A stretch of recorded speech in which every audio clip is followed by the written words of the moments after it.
May update po tayo dyan. Una is kakasuhan. Kakasuhan si Bong Suntay ng 9 na kababaihan. Balita. Kakasuhan siya dahil sa kamanyakan niya. Ayan, 9 women sue Bong Suntay over lewd remarks about Ann Curtis.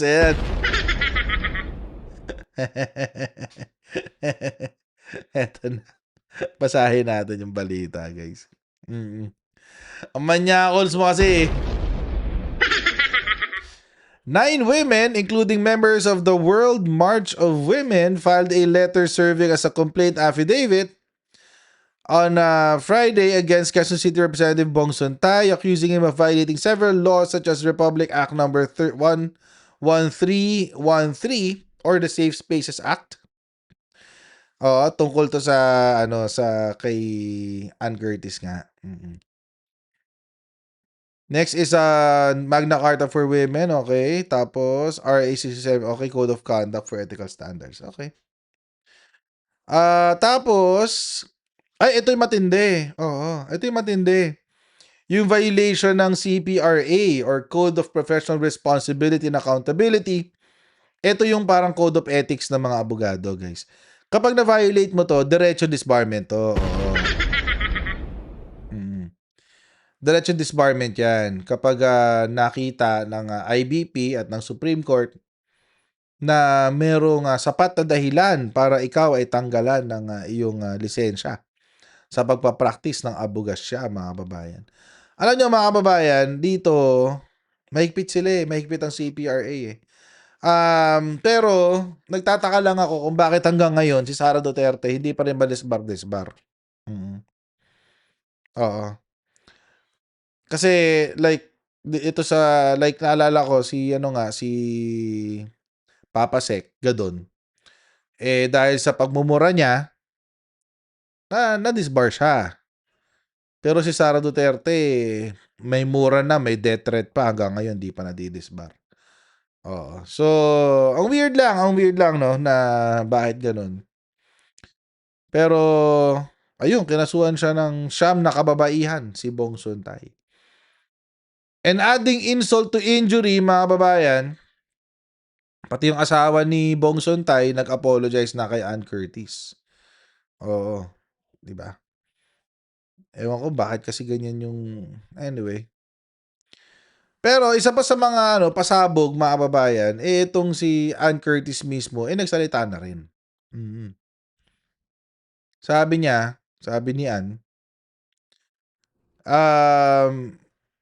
by now, many of you have heard the remarks made by Mr. Bong Suntay, a vulgar sexualized analogy, my name disgustingly used without my consent in the wrong context, and more importantly, without an ounce of respect. Any leader who cannot respect women does not understand leadership at all. Okay, so, ayun. Nagsalita na pati si Ann Curtis. Pero alam nyo, mga kababayan, ako talaga nagtataka ako bakit may ganito ugali yung mga kalalakihan ng DDS. Alam nyo, mga kababayan, ako hindi naman ako hindi ko naman sasabihin na perfect ako or whatever. May tinatago din naman akong kabastusan. Oo. may tinatago din naman akong kamanyakan. Pero, tinatago ko talaga. As in, walang ang nakakalam lang yan, misis ko. Kami lang dalawa nakakalam yan. Oo. Ganon. Diba? Hindi mo naman kailangan ipangalandaan yung kamanyakan mo Ba't mo pinapangalandaan yung kamanyakan mo? Diba? I mean, lahat naman ng lalaki, mayroon tinatagong kamanyakan. Pero yun, tinatago. Itago mo. My goodness. Diba? Lalo-lalo na kung it's a very unsavory thing. Diyos ko. Ang weird lang ng mga ano, ng mga kumakampi sa mga Duterte. It seems para sa kanila, hindi hindi uso sa kanila yung gano'n. Oo, dissenting maniac daw sabi ni Fido dito. 'Di ba? At saka mga kababayan, eto lang nga, eto, sige mamaya ko na mamaya ko na mamaya na ako pupunta sa point na gusto kong sabihin. Kasi merong ano, merong mga tamang panahon para diyan. Mm, 'di ba? Halimbawa, nagiinuman kayo ng tropa mo, tapos kayo-kayo lang naman, wala namang ibang nakakarinig, 'di ba? Usapang ano lang naman, usapang kuwentuhan. Oh, medyo acceptable 'yun, basta kayo-kayo lang, for the boys lang, 'di ba? Kayo-kayo lang. May makita ka, "Uy, may type akong ganito, ganyan-ganyan, parang ganito, ganito, ganyan-ganyan." Tapos for the boys lang, kayo-kayo lang, sa kuwentong inuman, walang problema dun. Okey lang yun, kasi pati mga babae gano'n din ang ginagawa nila. Gano'n din naman sila, oo. Pero in a hearing about impeachment, gagawa ka ng gano'ng sa dinami-dami ng puwedeng venue mong ilabas yung yung kamanyakan mo, sa hearing pa talaga ng impeachment ni Sara Duterte? Anong klaseng katangahan 'yan? 'Di ba? Anong klaseng katangahan 'yan, Bong Suntay? Diyos ko. Tsaka ang dami-daming puwedeng example. Bakit bakit 'yun? Bakit kamanyakan? Bakit kamanyakan at 'di ba puwede naman niyang sabihin, halimbawa, inisip ako. Inisip ko nakakita ako ng 3 milyon sa lamesa ko. Inisip ko parang gusto ko siyang kunin. Papaparusahan ba ako dun? 'Di ba mas katanggap-tanggap 'yun at mas pasok sa usapan ng ano, ng confidential funds, 'di ba?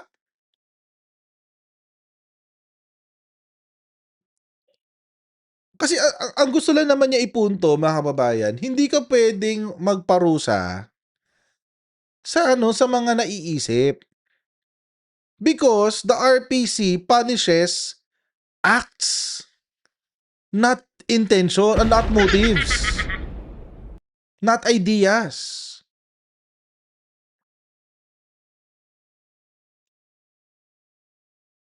Kaya nga sa RPC dinidefine ano yung criminal liability, eh. Kailan nagkakaroon ng criminal liability? And criminal liability begins if there is a criminal action outside the realm of the mind. Action, physical action. Doon lang nagkakaroon ng criminal liability. Yun lang naman ang gustong sabihin ni Bong Suntay. Bakit dinaan pa niya sa example ng kamanyakan? 'Di ba?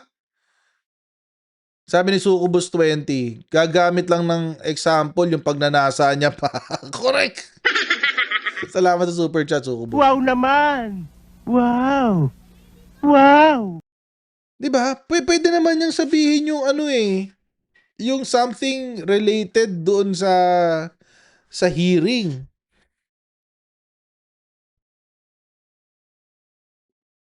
O kung gusto niyang kung ayaw niyang isipin na medyo baka tamaan siya 'pag gumawa siya example tungkol sa pagnanakaw ng pera. Puwede naman siyang umisip ng example na halimbawa, merong isang pulubi, gutom na, nakakita ng tinapay. Inisip niya na nakawin ang tinapay. Puwede ba siyang maparusahan do'n? Sa pag-iisip ng pagnanakaw ng tinapay? Siyempre hindi. 'Di ba mas maganda example 'yun? Hmm. Lang yan, ginawa niyang example yung ano, kamanyakan niya, Nakita ko si Ann Curtis sa Shangri-La Mall, napakagandang babae pala talaga. Nag-init ang mga kalamnan ko. Ang nakanantipaklong. Wala na, siyempre hindi ko naman puwedeng ano, nag-imagine na lang ako, Diyos ko, yung gano'ng salitaan pa, my goodness. Parang ano eh, parang nung nakita niya sa mall, ti talagang tinatak niya sa utak niya at inuwi niya sa bahay. Nakanantipaklong talaga, kadiri ka. Ang baboy!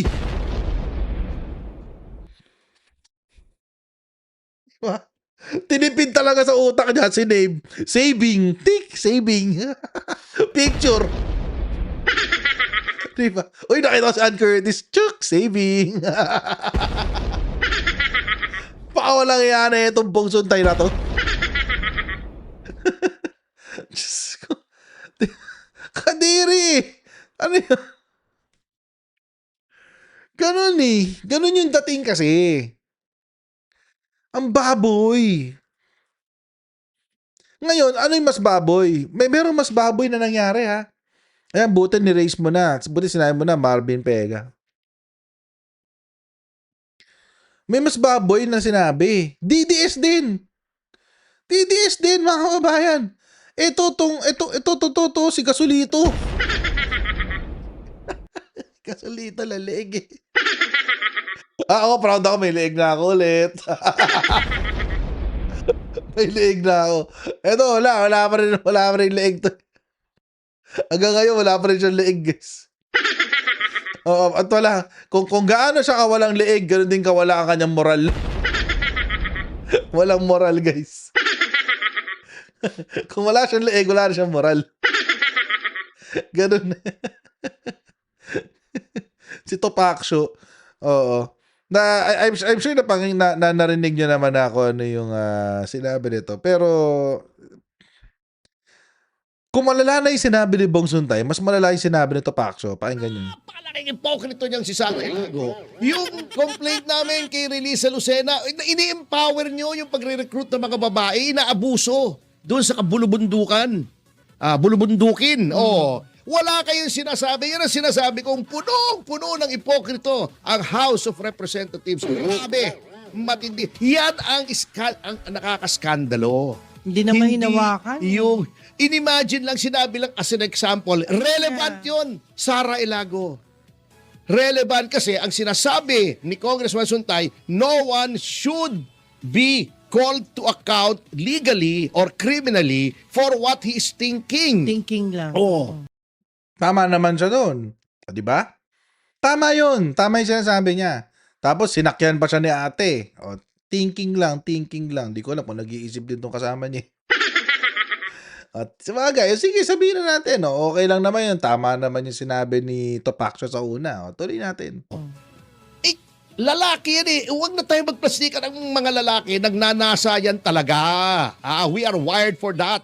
Let's not be hypocrites. So, ako dati pinagnasahan ko rin si Sara Ilago eh. Naamoy ko nung hearing namin Sana sa DOJ. Oh.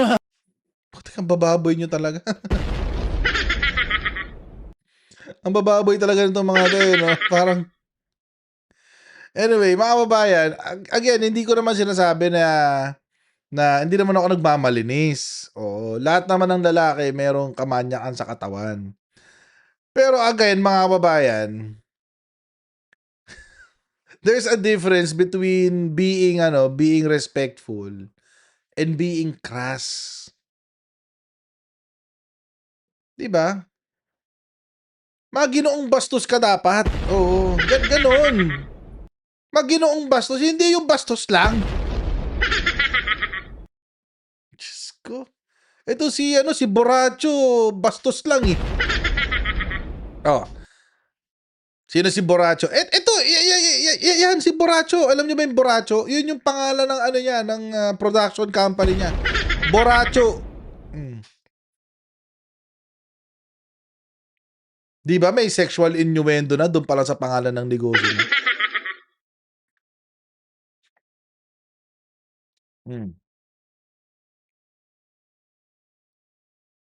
Diyos ko.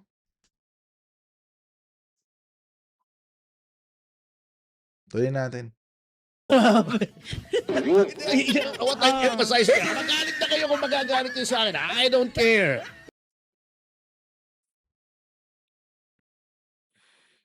Magalit na raw kung magagalit, I don't care. Sabi niya. Pero hindi lang yan. Meron pa siyang sinabi. Ito ba sinabi niya?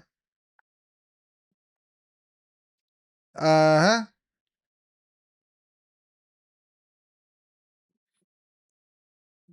Sabi niya, netizens blasted lawyer Ferdinand Topacio over his defense of Quezon City Representative Bong Sontay, where Topacio insisted that you cannot be penalized for what you think, even if you think about graping someone. Naku, iba na to. Iba na to, guys. Iba na to. Diba? Bakit mo bakit mo dedepensahan yung ganyan? Hindi na maganda yan.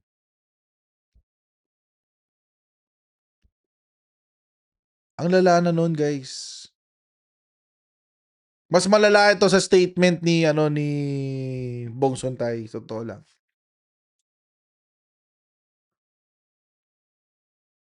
In principle, tama yung sinabi niya. In principle. Oo. In principle. Na kapag inisip mo lang at hindi mo ginawa, hindi ka pwedeng madala sa korte. Hindi ka pwedeng makasuhan doon. Kung inisip mo lang at hindi mo ginawa. Pero bakit mo pa sasabihin yun? There's no point. Walang punto para sabihin yun.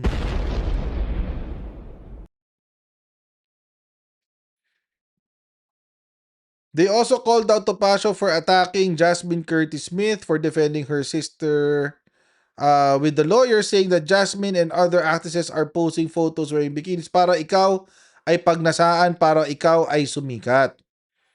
Huwag mo sabihing art yun. Huwag mo sabihing ine-endorse mo yung brand ng bikini o yung resort.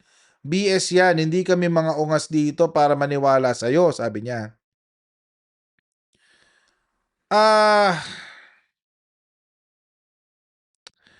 Sabi nga nila, sabi sa media,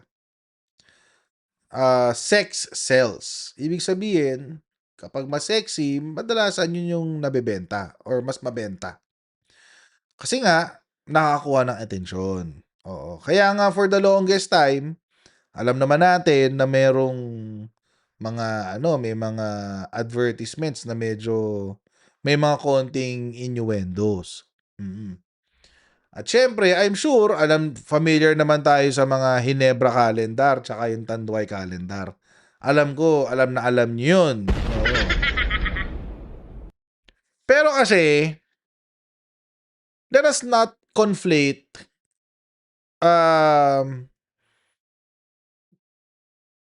making advertisements and graping someone. Magkaiba kasi yun.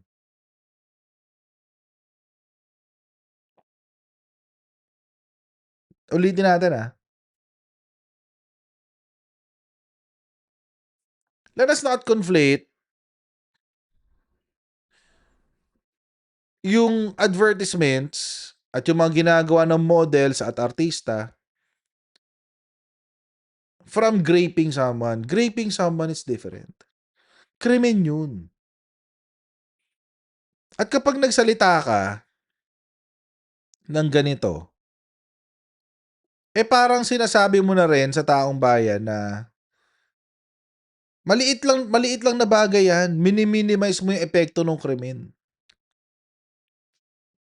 Ang pagmamodel, hindi krimen yan. Ang pag-aartista, hindi krimen. So kung sila ay nagpumopost ng medyo seductive or naka-seductive silang damit, it's part of their job. It is not illegal. In fact, meron pa nga mga artista na pumapayag na may full frontal nudity, may mga I'm sure alam niyo naman na mayroong mga gumagawa ng videos na talagang nagtsutsuk-tsakan sila. I mean, it's part of their career. Kung yun yung pinili nila, o di walang problema. Oo, pinili nila yun eh. Pero mga kababayan, iba naman pag sinabi natin na violation, kapag gumawa ka ng krimen, iba yun. Hindi ko naiintindihan kung bakit parang normal lang sa kanila yung ganyan. Sa mga DDS lawyers.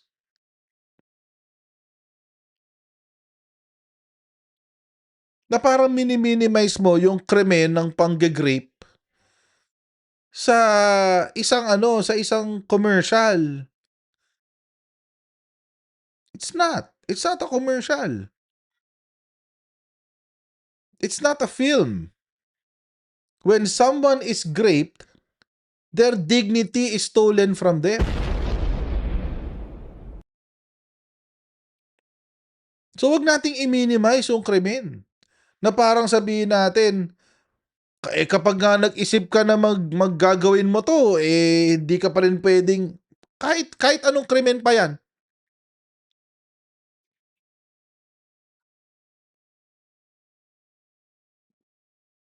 Di ba? Yung pagmamodel, yung pag-aartista, pinili nila yun. Kapag ang isang babae, hinalay, hindi nila pinili yun. Sira ulo ka ba?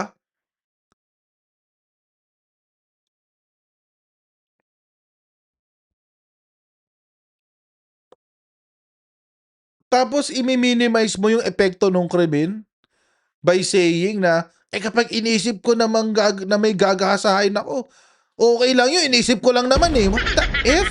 What kind of a lawyer are you?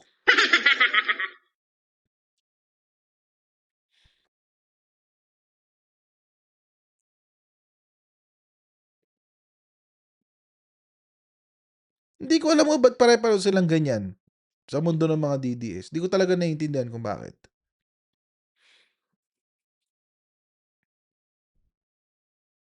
Kala nila cute. For example, to si Sarah. Sabi niya, believe ako sa'yo, PRRD, sabi daw niya. Believe daw siya. Alam mo, nabibilib ako sa'yo dahil nakakulong ka na, pinag-aagawan ka pa rin ng mga girlfriend mo sa labas. Ha?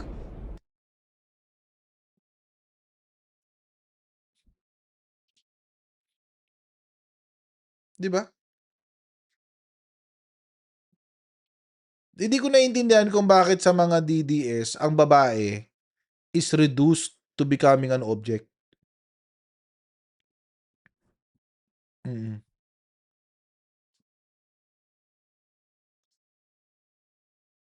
Ang uso sa kanila yung pag-o-objectify ng kababaihan.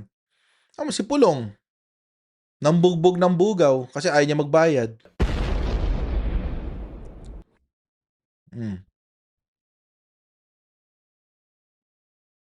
Again, mga kababayan, hindi ako magmamalinis.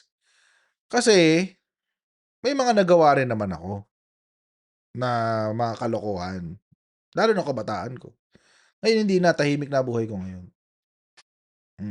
Pero nung kabataan ko, medyo, nandun din, naiintindihan ko yan.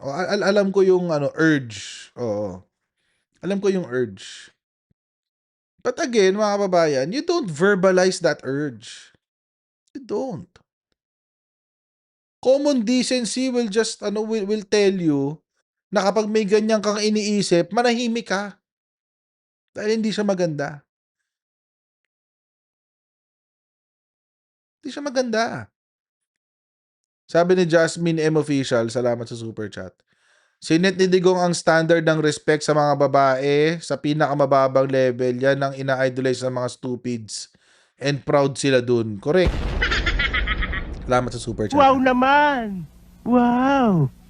Wow!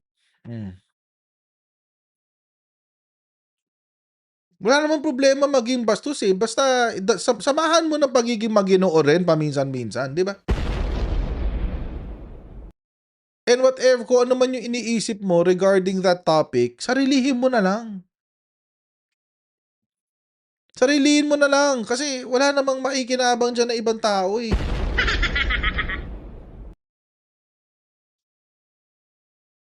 'Di ba? Sarilihin mo na lang. Palibhasa si Digong puro kamanyakan din ang pinagagawa, eh.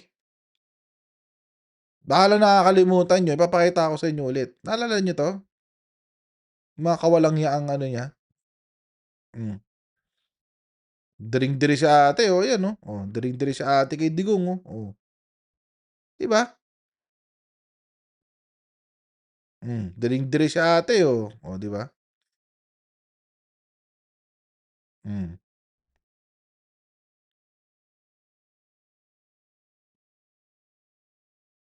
Ganyan, palibhasa si Digong kasi ganyan, eh, puro kamanyakan din. Kaya yung mga tao niya, oh, ganyan din. Puro kamanyakan din pinaggagagawa.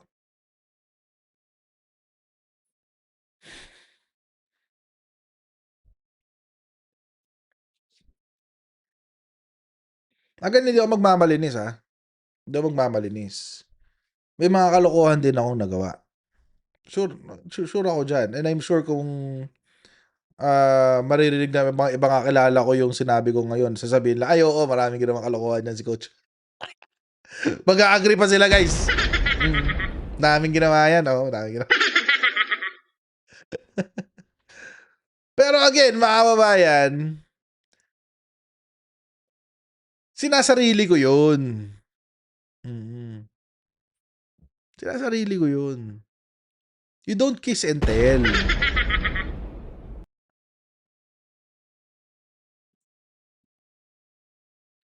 And mga kababayan, wag mo ilabas yung kamanyakan mo lalo kapag nasa public forum ka. Kaya di ko alam, hindi ko nage-gets yung mga nagtatanggol kay Bong Suntay, eh. Dahil lang ba sa pagka-DDS nila? Kaya nila pinagtatanggol si Bong Suntay? 'Di ba? I mean, di ko naiintindihan, eh. Imbes na pagsabihan nila yung kasama nila, tino-tolerate pa, pinagtatanggol pa. Wala namang katanggol-tanggol dun sa sinabi niya. Eh, paano kung si PBBM ang gumawa nun? Tingin nyo ba tatahimik ang mga DDS? Siyempre hindi. Pag si PBBM, well, actually, it's very unlikely na si PBBM gagawa nun.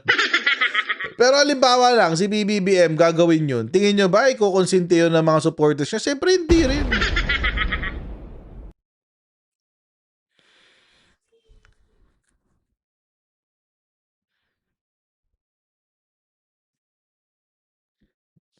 Yeah, it's out of character, Omni G. Oh. It's out of character kay PBBM. And even if mangyari, hindi yun to tolerate ng mga supporters niya, for sure. Ako, hindi ko pagtatanggol si PBBM dun, eh. Kung gawin man ni PBBM yun, which is very unlikely, hindi ko siya pagtatanggol dun. Di ba? Epstein files din si Digong, regalo babae. Sabi ni Sucubus. Salamat, Sucubus. Wow sa super chat. naman! Wow! Wow! Alam naman natin lahat yan. Oo, na merong isang certain na ASEC na kaya naging ASEC ay dahil yun nga, kasama siya sa mga niregalo. Hindi, wag natin sabihin kung sino. Pero alam naman natin lahat kung, di ba, it's common knowledge. It's an open secret. So, kaya ganon.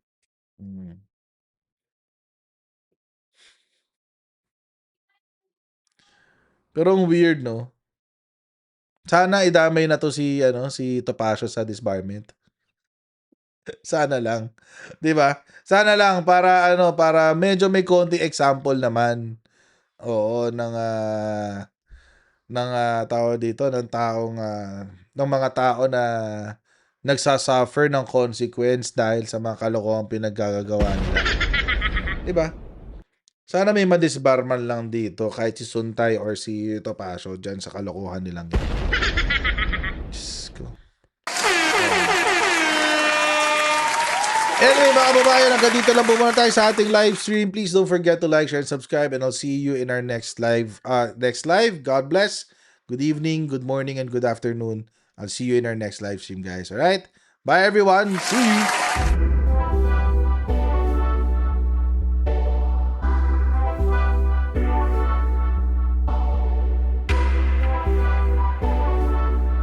As senator judges, it is your obligation na dapat present ka sa mga proceedings. Hindi naman sakop ng trabaho ng Office of the Ombudsman na magpa-disqualify sa 2028.